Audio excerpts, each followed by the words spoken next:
Located in the beautiful Seychelles is a true gem of these islands, the Takamaka Rum Distillery. The only maker of rum in the Seychelles, Takamaka is about much more than just rum. Its facility also showcases 200 years of island history. Enjoy our full walkthrough tour of Takamaka Rum Distillery.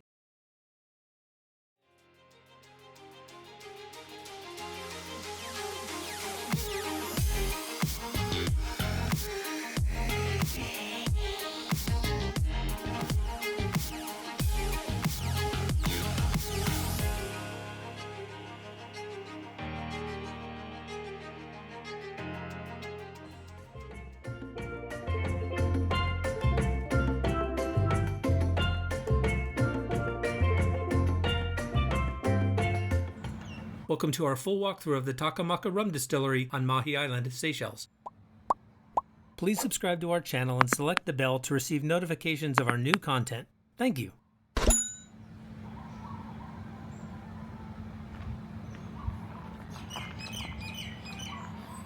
This historically well-preserved site includes a distillery, museum, extensive garden, and of course, rum and local food. So Takamaka Rum Distillery, the company is only like 24 years old. It's not a very old company. It was started by Richard and Bernard Mahé. These two guys here. This is Bernard, the younger brother, the one who started off making the rum. And Richard, his older brother, was taking care of the sale. But the moment he's behind the bar, some people think, oh, it looks like Takawaka or Tahawaha or whatever. So obviously, like, as you know, if you don't have money, you rely on family and friends. So Richard Bernard is one of their friends who was doing graphic design, and he designed this first label for 2002's launch. So the whole idea is obviously we refill this for the hotels and for the bars and restaurants. It's completely electronic. We send it to the hotels, they empty it out, you just have your electronic buttons at the top, single tot, double tot, fill up a whole bottle, 1 liter, 750 mils and so forth. It's on different types of aging, barrel aging, soaking up wood chips. There are different types of barrels. We've got some American. This is where we're receiving a container full of molasses. So basically, it comes in those massive pouches in a container, and we're pumping it through with our underground system here, and it goes directly to our silos at our molasses distillery.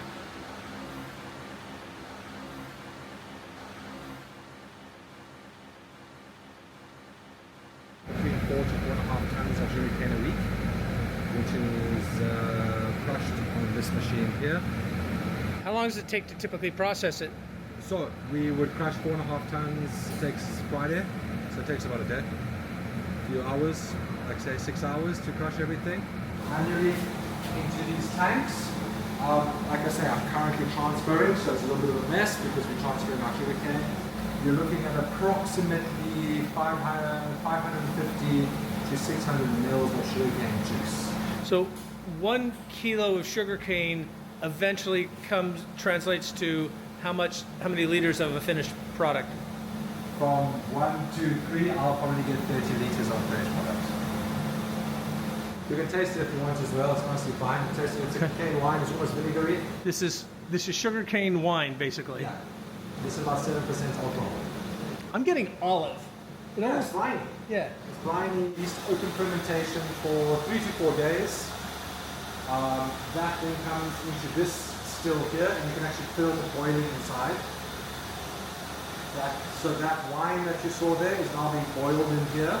It's similar to the principle of a car.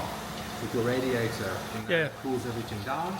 So hot hits here, cools it down, then comes into here. And this is what we call a stripping one. So this is your first distillation. So we are taking from 7%, we're bringing it to about 20 to 25%. All right, it's sugarcane.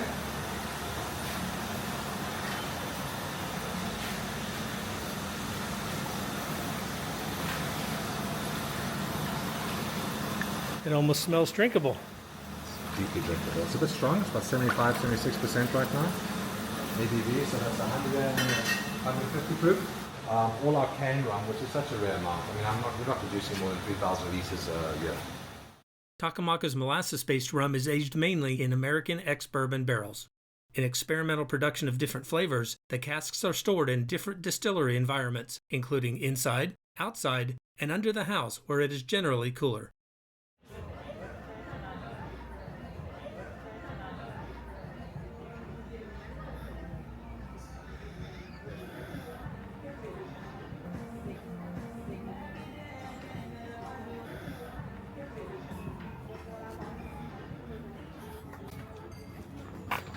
So this is what we call the bilimbi fruit. So the bilimbi fruit, basically like a small cucumber. Same family as carambola, star fruit.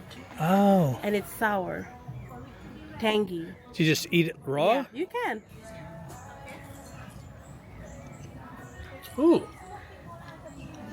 Those Awesome, are really good. awesome for... Those are, love it. Yeah, it's tangy. When it's green, to make pickle, chutney, chili. Oh, that would make a very tangy chutney. Yeah, and for the grilled fish also, you can chop it with your onion and garlic. Oh my God, like... How long from, well, they're not seeds, obviously they're coming out of trees. Yeah, they're not... How long when the first starts to protrude from the tree, how long does it take to grow to being ready to eat? Gives it about 2 weeks. Bundles on the trunk. You see, it's already coming out. New ones. It's continuous. So this ruin is what? The kitchen room. This is where they had the outside kitchen to prepare their food in the 1800s. I was going to ask you what generation we were talking about. Yeah. So they would have a big cauldron in the corner where you see that structure, and a chimney, obviously, and it would make sense. It's right next to their water basin. They would collect water, a natural spring in the mountains, and they would channel that spring water with bamboo, and it will fill up that water basin. So was this basin, this was manufactured in the 1800s? Yes, you can see with the structure, even the cementing method, it was from coral stone. Do we know what part of the 1800s or have a good guess? 1792 would be more from 1792. 18th century. Yeah. Because after the French Revolution, a lot of people got out of town and settled here. Yeah. And other French islands. So I'm going to say that a lot of them came, so 1770. 1792 was because the plantation failed on the first island. And then they had Pierre Poivre with the Spice Garden, Jardin du Roi as well. So this was to help the community, feed the community basically. It was 60 acres. We had a cooper, an expert from Scotland, Mr. McPherson, come in. And really it's about the knowledge of how to repair our barrels ourselves, not just using our barrels long term, because again, with the climate, we don't really have the advantage of using the barrels long. Do you still do this here? Yes, they do come in. You see, they're removing the belts. Maybe some barrels are not salvageable. Maybe they're grinding them down, because we're also using wood chips I can see that. and wood fine for some of our rum. So, Be a very earthy rum. yes. So you actually add a pulp of this to some rums? We're adding macerated chips and fines. I don't completely understand how the wood chips interact. They don't actually, even pulverized, they don't go actually into the drink. Oh, they do. They do. Depending on the percentage. If you're using cast strength with cast chips, Yeah? when you're soaking, the alcohol's job is to extract. Even if it was aging for years, it's extracting. And it's like pouring, let's say this was tea leaves right now. Okay. And you pour hot water and tea leaves. What happens? I make tea. Welcome to Seychelles, where it's not dry, not cold. It is the hot water you need. So your environment is the booster to helping you extract. But your base white rum has to be a good rum anyways. We're just incorporating that in terms of innovation, marries tradition. Because we are a young distillery, I think we have that chance to grasp You tradition. guys, well, you're making your own. Yeah. You don't. Nobody likes it. Well, some people.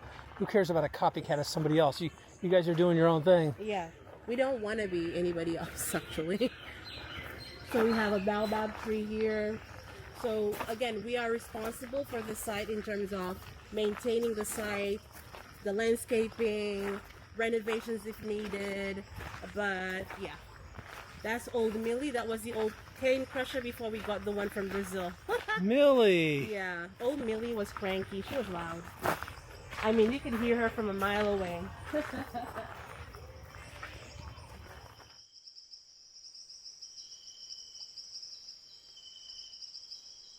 IOTA is the Indian Ocean Tortoise Association, and these are the new Taka and Maka. Taka and Maka, obviously after the brand, but we get young rescues of 5-6 years old We help them get bigger and stronger. We don't know the sex just yet. We don't know if it's 2 boys, 2 girls, a girl and a boy. We'll only figure that out in another decade or so. But we help them get bigger, stronger until they're set free like they're, the ones that used to be here. The OG, Takamaka. Takamaka is a Creole word. If you look in the Americas, there's a tree species called Takamaka. And that tree was great because the resin was obviously useful for boat building at the time. So you can also find this species of trees in the African continent and in Seychelles being a coastal tree. So when the French came here, our ancestors could obviously not pronounce the word Takamahaka. So they just simplified or creolized a word and called it Takamaka. After the trees. After the trees. And I don't want to touch it for anything. I'm going to find a leaf. But I'm going to get to have that honor, am I? So bean mulberry, you said it, tortoises love it. Yes. It's a great antioxidant. Yeah. And Great. the leaves. Yeah. The fruit is your friend. The fruit is the thing you want to make juice and you want to eat fresh, but it's pungent, exactly like cheese. There's a bit of acidity to it, but the smell to people... Probably not as bad as durian. And I think it's going very close to the onion. Really? So unless you love blue cheese. Oh, I love blue cheese dressing. Yeah, I can see that. It's not horrible, but if you don't like blue cheese, I can see why you wouldn't like that. Yeah. In the middle of pineapple plants, so I've got to ask a very important question that my friends are going to anticipate already. Yeah? Do you put pineapple on your pizza? You personally? No! Leaving the whole patch, because to be that tall, they're quite old for some of the stems. How long does it take to get to that point? 9 to 12 months. That's giving you 1 harvest per year.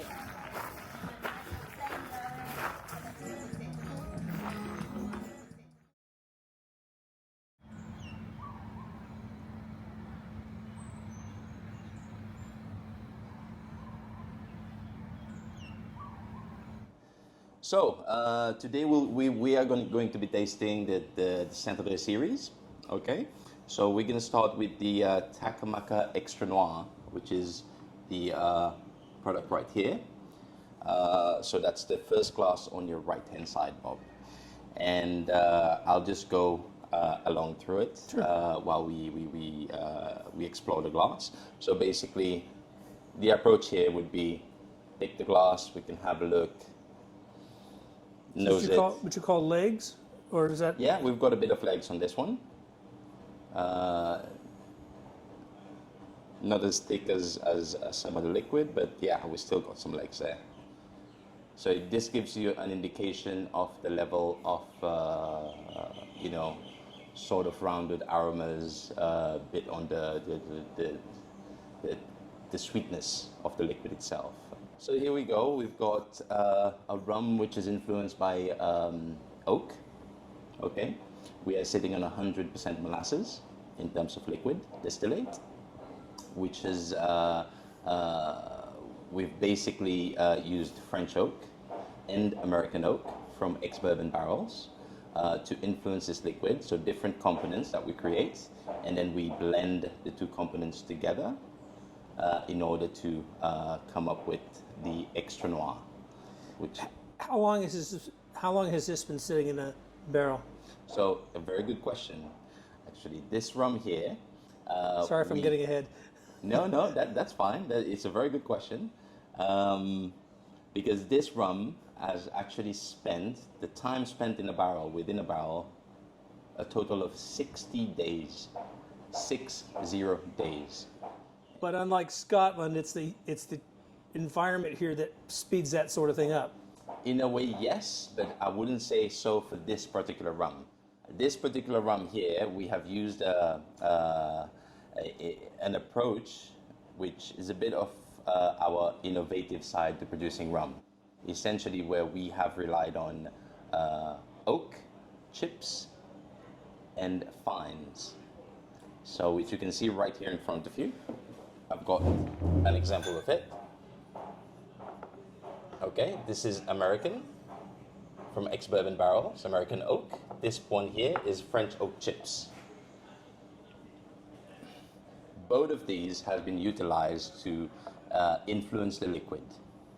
I'm getting very little out of this. To the untrained, well, not a palate, nose, but this, I can definitely tell there's something here. So you'll put this in a barrel to extract and as well as slightly infuse, and then you basically strain the pulp.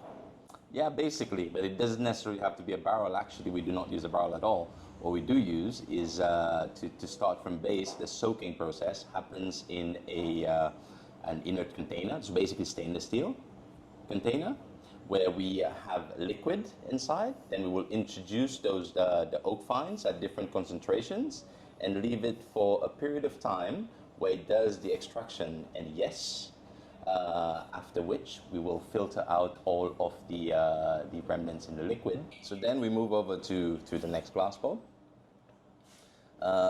Here we're going to speak of the Zippy's Creole, which this is written basically in Creole. It's called, it means Creole spiced, direct translation. Almost Christmas spices on the nose. A bit of cinnamon for sure. The 5 rums tasted were very good. The entire Takamaka experience was excellent and is well worth a visit when you come to Seychelles. We hope you've enjoyed this video. We have lots of cruise content on our channel, so why not watch another video after this? Thank you for watching.